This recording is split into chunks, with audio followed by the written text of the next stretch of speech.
प्रणवं पवन कुमार खलबन पावक ज्ञान घन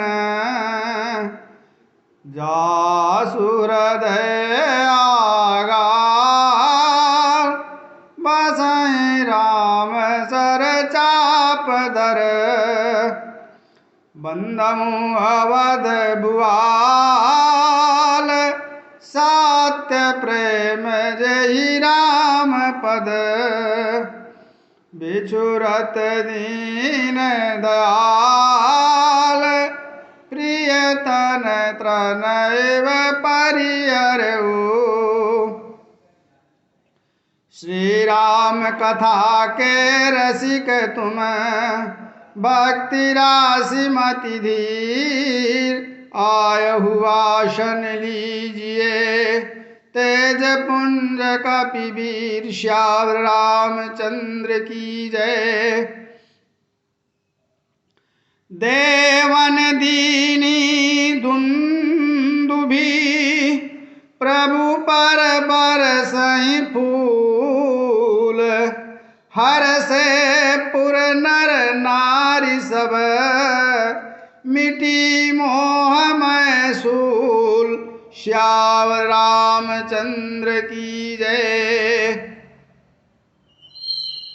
देवताओं ने नगाड़े बजाए और वे प्रभु के ऊपर फूल बरसाने लगे।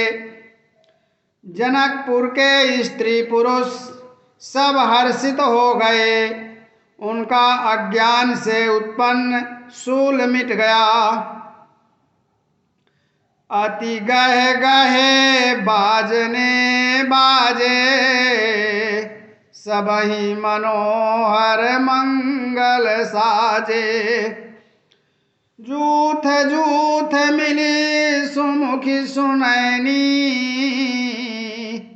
करही गान कल कोकिल बयनी।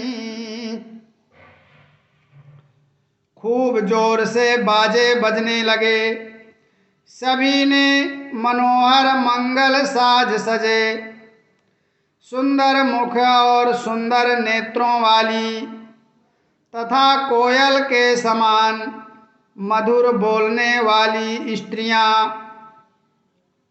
झुंड की झुंड मिलकर सुंदर गान करने लगीं। सुख विदेह कर बरनी न जाई जन्म दरिद्र मनहु निधि पाई।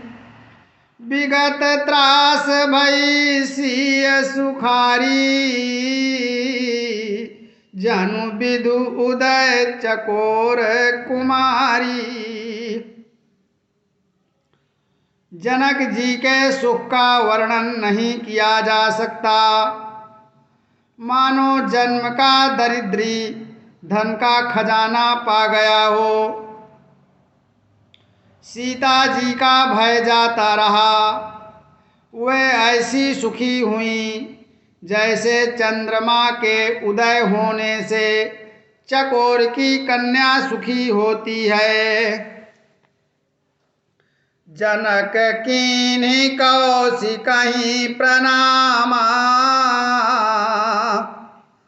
प्रभु प्रसाद धनु भंजऊ रामा। मोहि कृत कृत्य कीन दूं भाई अब जो उचित सो कहिए गोसाई। जनक जी ने विश्वामित्र जी को प्रणाम किया और कहा, प्रभु की कृपा से श्री रामचंद्र जी ने धनुष तोड़ा है। दोनों भाइयों ने मुझे कृतार्थ कर दिया। हे स्वामी, अब जो उचित हो सो कहिए। कहा मुनि सुनु नर नाथ प्रवीणा रहा विबाहु चापयाधीना। टूटत ही धनु भयउ विबाहु, सुर नर नाग विदित सब काहू। मुनि ने कहा, हे चतुर नरेश, सुनो, विवाह धनुष के अधीन था। धनुष के टूटते ही विवाह हो गया। देवता, मनुष्य और नाग सब किसी को यह मालूम है। तदपि जाई तुम करहु अब, जथा वंश व्यवहारु। बूझि विप्रकुल वृद्ध गुर, वेद विदित आचारु। श्यावर रामचंद्र शंकर हरि उमा। फिर भी तुम जाकर अपने कुल का जैसा व्यवहार हो, ब्राह्मणों, कुल के बूढ़ों और गुरुओं से पूछकर, और जैसा वेदों में वर्णित है वैसा आचार व्यवहार करो। दूत अवधपुर पठवहु जाई,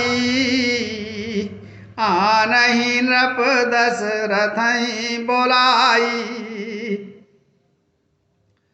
मुदित राव कहे भले कृपाला, पठये दूत बोलिते ही काला।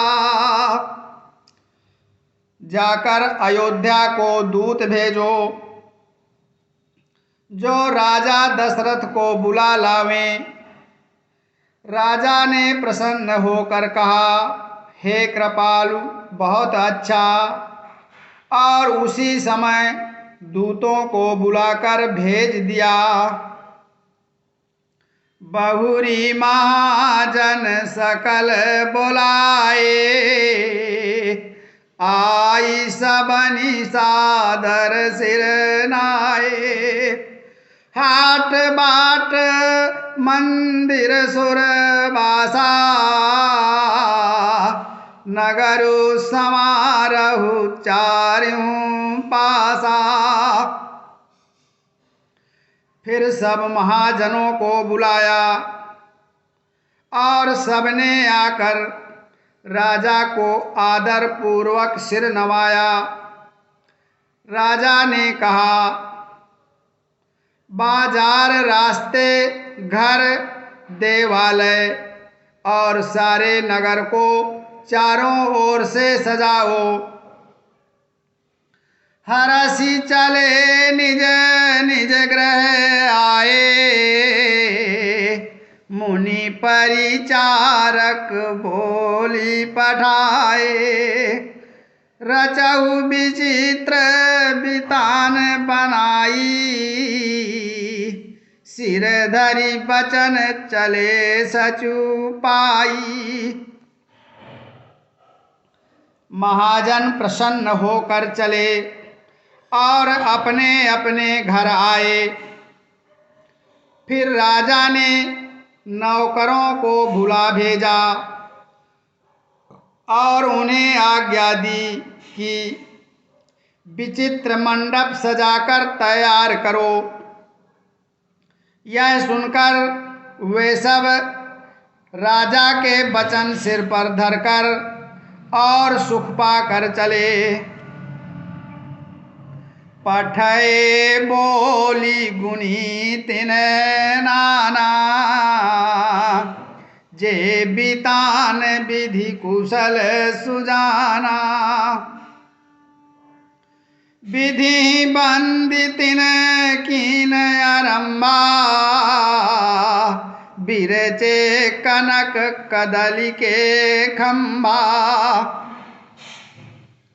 उन्होंने अनेक कारीगरों को बुला भेजा जो मंडप बनाने में कुशल और चतुर थे। उन्होंने ब्रह्मा की वंदना करके कार्य आरंभ किया। और पहले सोने के केले के खंभे बनाए।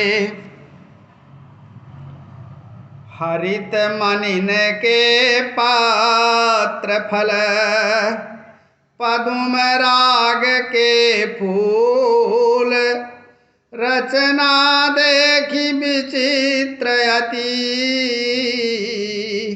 मनु बिरंची कर भूल, श्यावर रामचंद्र शंकर हरि उमा।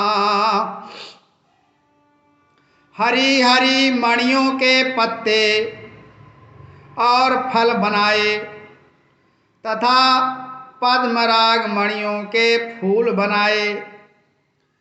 मंडप की अत्यंत विचित्र रचना देखकर ब्रह्मा का मन भी भूल गया। बेनु हरित मणिमय सब कीने, सरल सपरब परहि नहीं चीने। कनक कलित अहि बेली बनाई, लखी नहीं परई सपरन सुहाई। बांस सब हरी हरी मणियों के सीधे और गांठों से युक्त ऐसे बनाए जो पहचाने नहीं जाते थे कि मणियों के हैं या साधारण।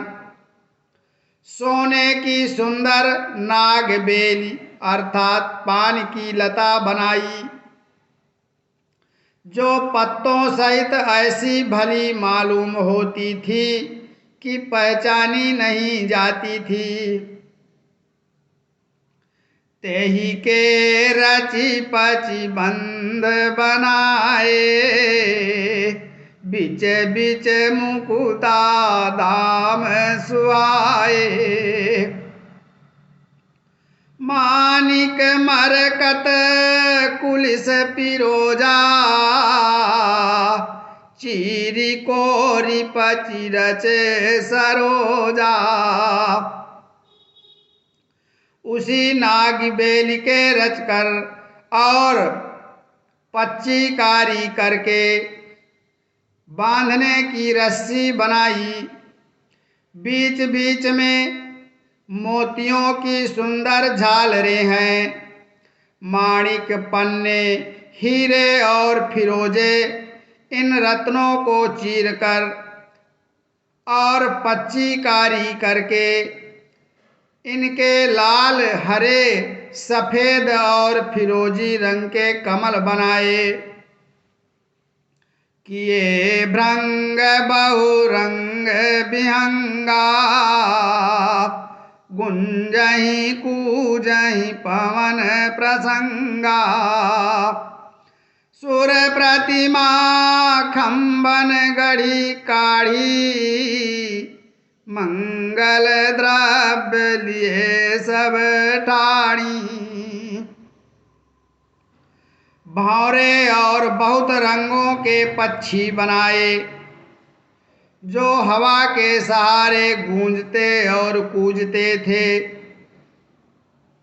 खंभों पर देवताओं की मूर्तियां गढ़कर निकाली जो सब मंगल द्रव्य लिए खड़ी थीं। चौके भांति अनेक पुराई, सिंदूर मणिमय साज सुहाई। गज मुक्ताओं के सहज ही सुहावने अनेक तरह के चौक पुराए। सौरभ पल्लव सुभग सुठी, किए नील मणि कोरी। हेम बौर मरकत घवरी, लसत पाट में डोरी। श्यावर रामचंद्र शंकर हरि उमा। नीलमणि के अत्यंत सुंदर आम के पत्ते बनाए। सोने के बौर, आम के फूल और रेशम की डोरी से बंधे हुए पन्ने के बने फलों के गुच्छे सुशोभित हैं। रचे रुचिर बर बंदनी वारे, मनहु मनोभव फंद समारे। मंगल कलश अनेक बनाए, ध्वज पताक पट चमर सुहाए।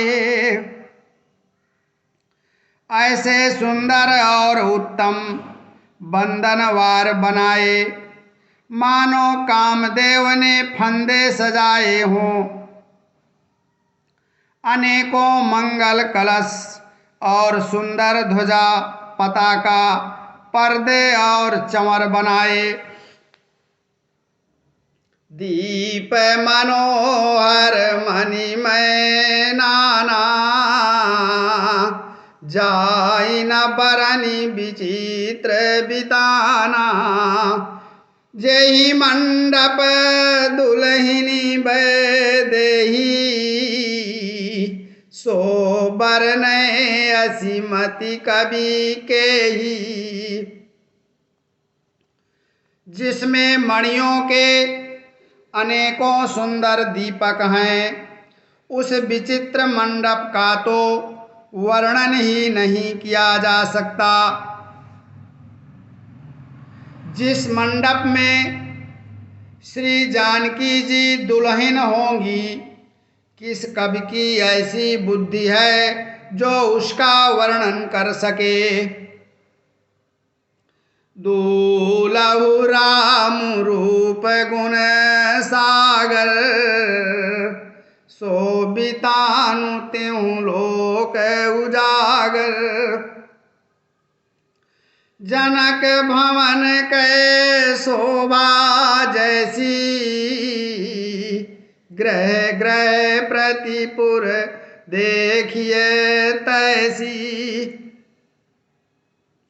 जिस मंडप में रूप और गुणों के समुद्र श्री रामचंद्र जी दूल्हे होंगे, वह मंडप तीनों लोकों में प्रसिद्ध होना ही चाहिए। जनक जी के महल की जैसी शोभा है, वैसी ही शोभा नगर के प्रत्येक घर की दिखाई देती है। जेहि तेरे हुति तेहि समय निहारी, तेहि लघु लगहि भुवन दस चारी। जो संपदा नीच ग्रह सोहा, सो बिलो किशोर नायक मोहा। उस समय जिसने तिरहुत को देखा, उसे 14 भुवन तुच्छ जान पड़े। जनकपुर में नीच के घर भी उस समय जो संपदा सुशोभित थी, उसे देखकर इंद्र भी मोहित हो जाता था। बसई नगर जहि लक्षि करे, कपट नारी बर बेसु। तेहि पुर कै शोभा कहत, सकुचहि सारद शेष। श्यावर रामचंद्र शंकर हरिमा। जिस नगर में साक्षात लक्ष्मी जी कपट से स्त्री का सुंदर वेश बनाकर बसती हैं, उस पुर की शोभा का वर्णन करने में सरस्वती और शेष भी सकुचाते हैं। पहुँचे दूत रामपुर पावन, हर से नगर बिलो की सुहावन। भूप द्वार तिन खबरी जनाई, दशरथ नृप सुन लिए बोलाई। जनक जी के दूत श्री रामचंद्र जी की पवित्र पुरी अयोध्या में पहुँचे। सुंदर नगर देखकर वे हर्षित हो गए। राजद्वार पर जाकर उन्होंने खबर भेजी। राजा दशरथ जी ने सुनकर उन्हें बुला लिया। करी प्रणाम तिन पाती दीनी, मुदित महीप आपूठी लीनी। बारी बिलोचन बाचत पाती, पुलक गात आई भरी छाती।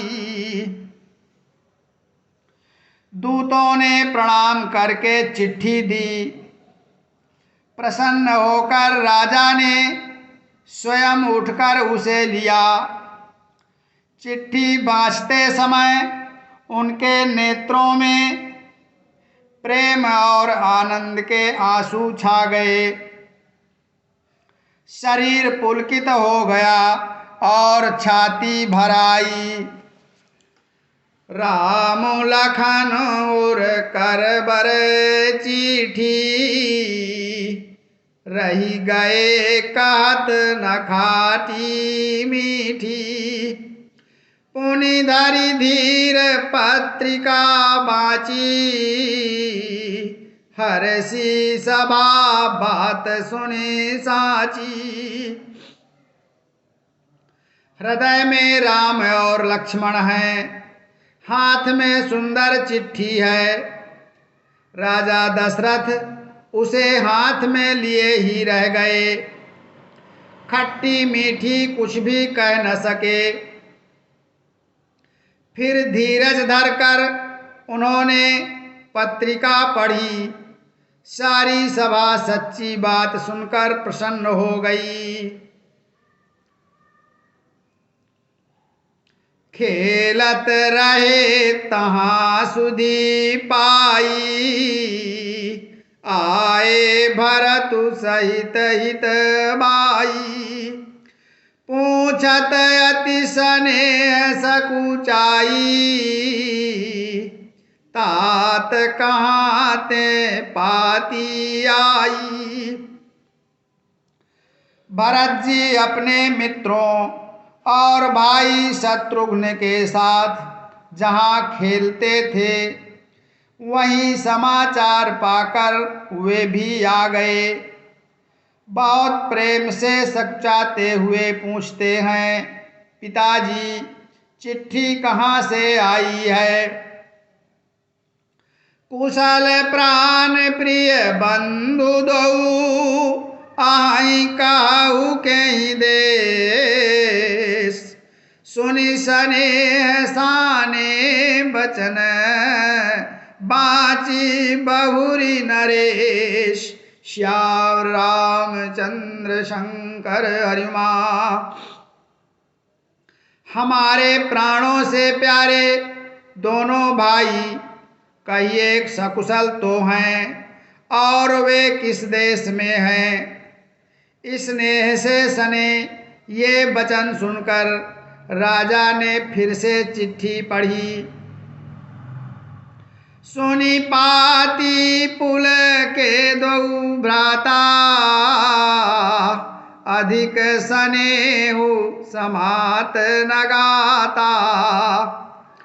प्रीति पुनीत भरत कै देखी, सकल सभा सुख लयऊ विशेषी।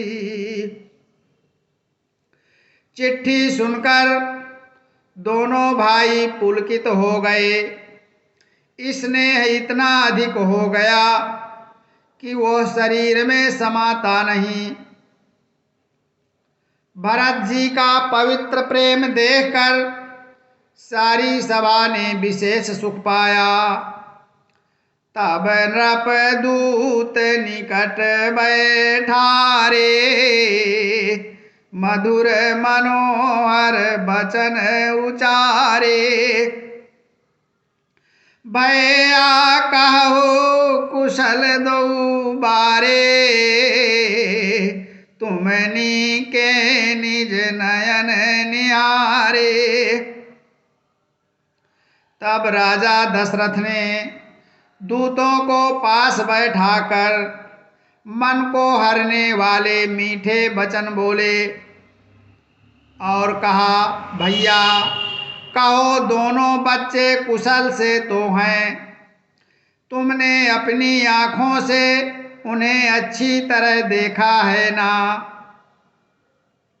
श्यामल गौर धरे धनु बाथा, भय किशोर कौशिक मुनि साथा। पहचानहु तुम कहु सुबाहु, प्रेम विवश पुनि पुनि कराऊ। सांवले और गोरे शरीर वाले वे धनुष और तरकस धारण किए रहते हैं। किशोर अवस्था है, विश्वामित्र मुनि के साथ हैं। तुम उनको पहचानते हो तो उनका स्वभाव बताओ। राजा प्रेम के विशेष वश होने से बार बार इस प्रकार पूछ रहे हैं।